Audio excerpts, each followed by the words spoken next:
dúvida nenhuma. Mas existe um dos setores da economia que sempre que há uma crise, independentemente dessa motivação da crise, nesse caso nós estamos nessa crise de saúde, crise sanitária, mas independentemente da crise sanitária, esse setor baliza a situação da crise, né? Que é o setor imobiliário. E nós vamos conversar com um especialista nesse assunto, especialista em direito contratual e imobiliário, professor e advogado Renato Xavi, que está em contato conosco aqui mais uma vez. Eu já agradeço de antemão ter nos atendido aí para a gente falar dessa preocupação que tanto o locador, o locatário, o proprietário de imóveis, quem quer investir em imóveis, inclusive, tem uma grande dificuldade nesse momento. Primeiro, bom dia, doutor Renato Xavi, como está o senhor, tudo bem? Tudo bem, Caio? Como é que vai? Eu fico muito feliz mais uma vez participando do programa de vocês aí. É sempre importante a sua participação conosco aqui, porque a gente precisa esclarecer dúvidas que surgem a todo momento, né? Tem dúvidas que a gente tem no dia a dia, não se retira essa dúvida com apenas uma entrevista, uma informação, ela tem que ser repetitiva, porque a todo momento, né, doutor, a gente tá pelas ruas aí, ou a gente ouve, ou até a gente mesmo passa por situação aí de dificuldades com relação a contrato, a questão financeira. Como é que está sendo? Como é que está reagindo o mercado? Como é que o mercado está enfrentando essa pandemia, doutor? Ao longo da pandemia, muita complicação, muitos imóveis fechados, mas segundo as informações dos meus clientes, eu dou assessoria para imobiliárias, todos tiveram aí uma melhoria, né, principalmente na procura de imóveis e negociações de aluguéis a partir de agosto. Houve uma grande melhoria, julho mais ou menos, teve uma melhoria. As pessoas conseguiram fazer várias negociações para que não deixasse o imóvel, porque isso ajuda a locadora e o locatário, né? Ninguém quer perder cliente, perder o locatário ali, e principalmente, pelo menos o que a gente vivencia no dia a dia, principalmente na área residencial.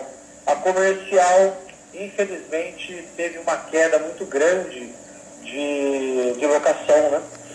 Muitas perdas de contratos de locação, muitas rescisões.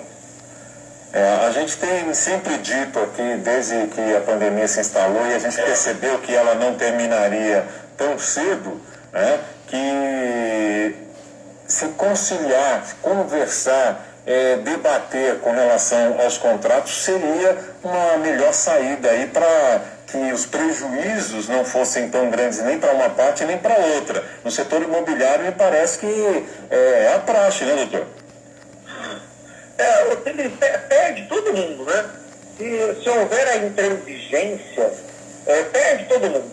Perde o locatário, perde o locador, perde os empregados, no caso de uma contratação, de uma locação não residencial, né? Que nós chamamos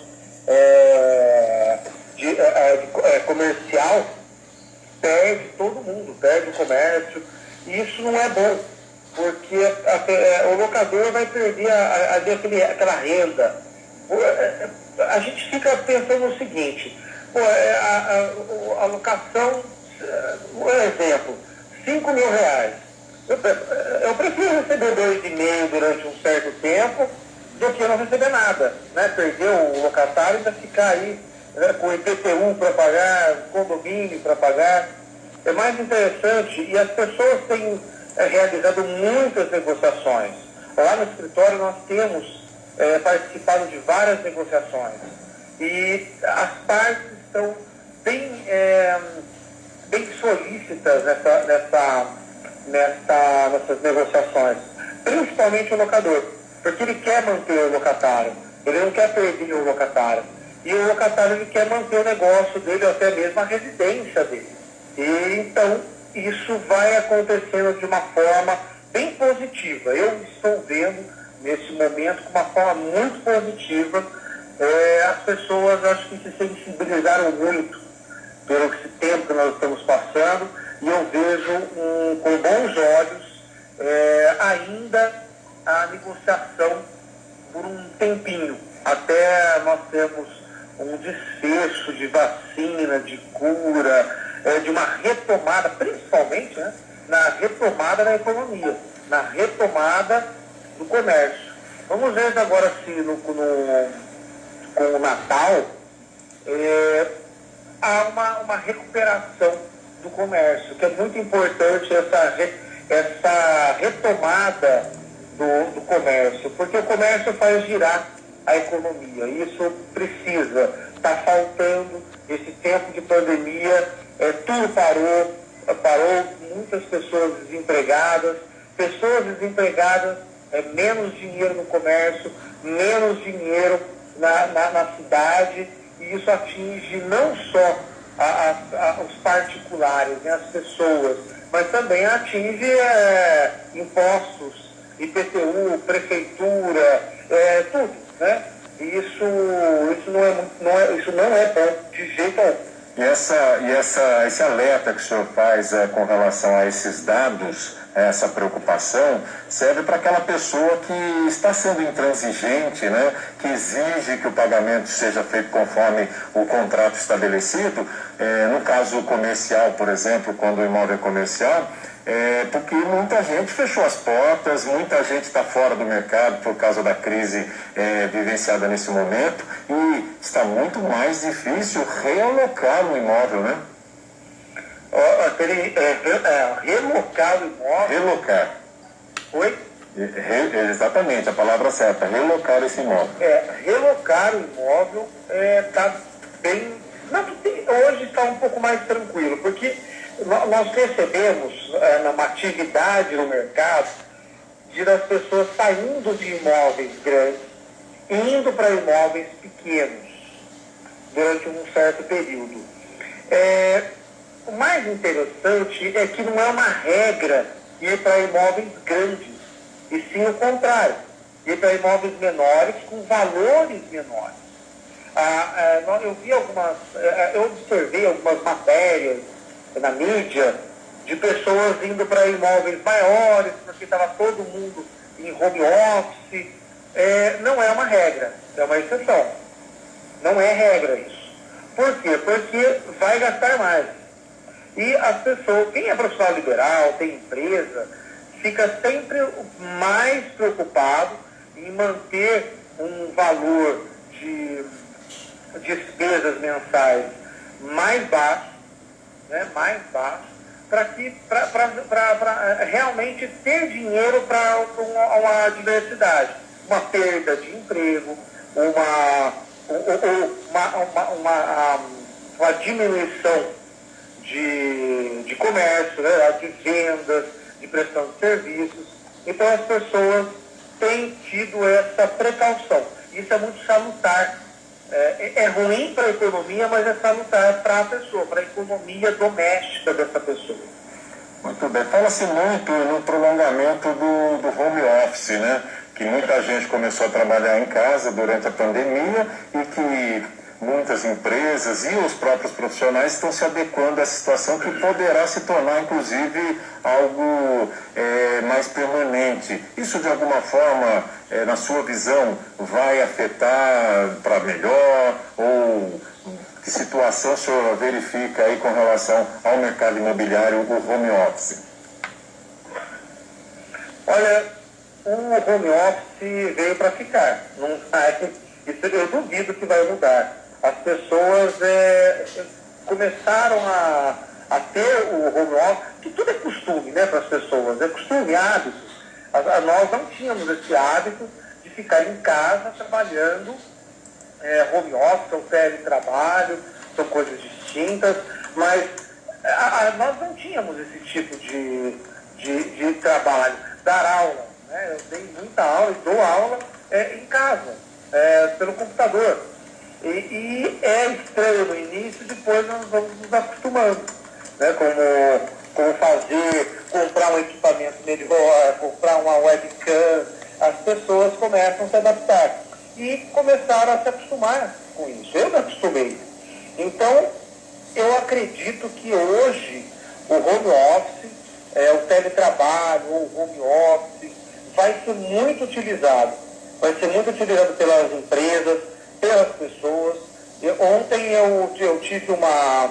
É bem interessante, eu vou contar um caso pessoal. Pois não. Ontem eu fiz uma videoconferência com um cliente.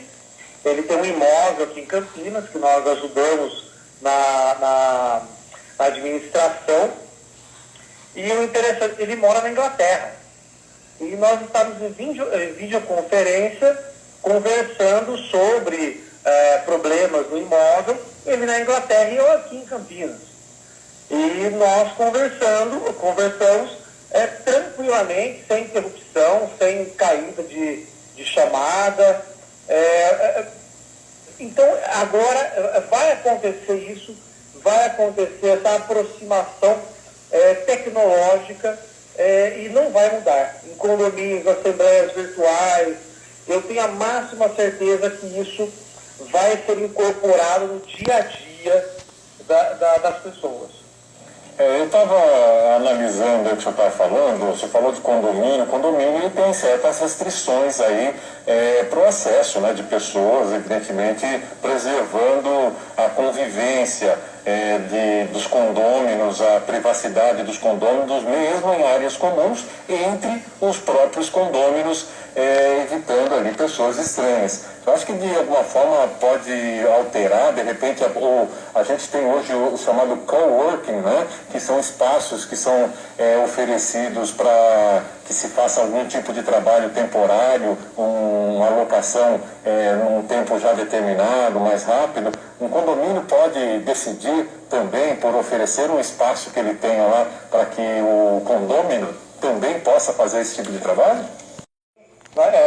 Nós assessoramos condomínios e nós temos casos, um condomínio, nós temos um caso de coworking. Nós temos um caso de coworking, foi realizado um espaço e foi disponibilizado um espaço para que as pessoas pudessem trabalhar nesse lugar residencial, né? Agora, a adesão foi baixa, né? A adesão foi baixa, porque as pessoas preferem ficar em casa, mas é uma possibilidade, desde que seja realizado com todas as prevenções, a segurança, com álcool, com máscara, seja feita um distanciamento, há essa possibilidade. Não acredito que isso vai ser uma regra, porque as pessoas também eu não sei até que ponto isso é interessante ter esse tipo de coworking. Mas é uma possibilidade, é interessante. Mas acredito que as pessoas desejem ficar em suas casas, em seus apartamentos, em suas unidades. Mas há o problema do barulho quando você trabalha em casa, né? O seu vizinho de cima sua vizinha usando um salto alto, alguma coisa do gênero, alguma bagunça, porque crianças dentro de casa também, aí gera um problema de barulho,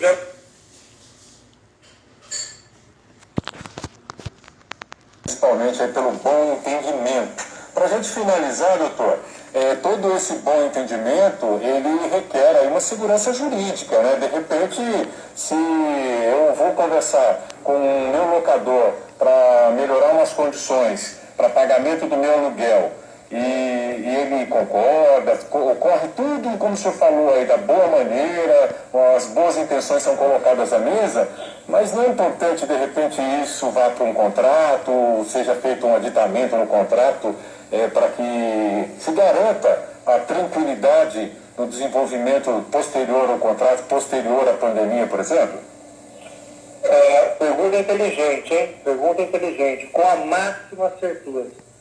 precisa ter aditamento, precisa ser confeccionado entre locador e locatário, um aditamento no contrato de locação. Não pode ficar de boca, como nós falamos, né? Não pode ficar de boca, do fio do bigode. Precisa estar assinado, precisa ter uma assinatura, a confecção, inclusive, não só essa redução, mas essa redução, essa diferença do que era pago para o valor que vai ser pago, essa diferença mensal vai ser paga futuramente? Qual o modo como que vai ser paga? Vai ter algum desconto? Vai ter alguns juros? Eu tenho casos no escritório que tem aplicação de juros. Então, a multa vai ser perdoada, como que vai ser feita? Então, tudo que for pactuado tem que estar contido no